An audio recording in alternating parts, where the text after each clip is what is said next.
দাঁড়া ও মা কি করো মা? এই যে পকোড়া ভাজি মানে এখন ওইটা কিন্তু তুমি তো বললে পকোড়া ভালো করে দেখা চিকেন পকোড়া বলো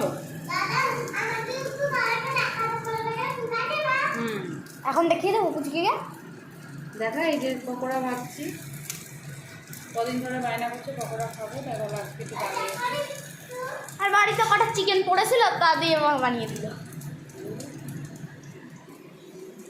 ও মা এই প্রথমগুলো আমাকে দেওয়া তো খাবো।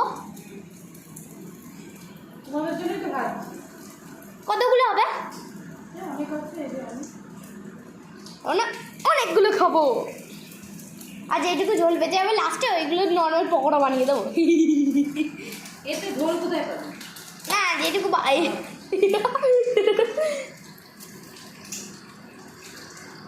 চিকেনের পিসগুলো অনেক বড় বড় হচ্ছে আর একটু ছোটো করলে ভালো হবে হ্যাঁ আর একটু বড় হয়ে গেছে মা যতক্ষণ না ভাজছে ততক্ষণ আমি অন্য কিছু দেখি। মা যতক্ষণ ভাজা হচ্ছে মা ততক্ষণ এইটা দেখি না এইটা সুশি বানাবো পকোড়াটা দেখাও ওটা ছাড়ো বাবা ওটা বড় পুড়ে যাবে তুমি সুশিটা দেখাও এই চিকেনটা দেখাও এই যে ভালো হয়েছে আমি কাছে দাঁড়াইনি। এবার দূরে গেলাম মা দূরে গিয়ে তোমাকে দেখালাম।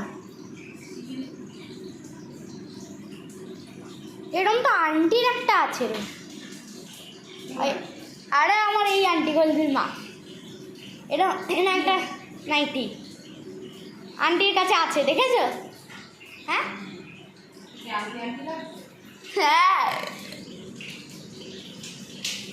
আমি যখন ওটা প্রথমবার দেখলাম আমি ভাবলাম মৌরমি কিন্তু আমি ভাবলাম মৌরমি তারপরে ভাবলাম না ওরম না। তো গাইজ আমি দেখা করছি যখন মা এটা ভেজে নিচ্ছে।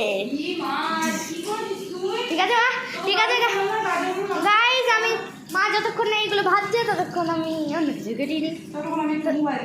হ্যাঁ তাই এটা ক্যামেরাটা বন্ধ করলাম বাবা।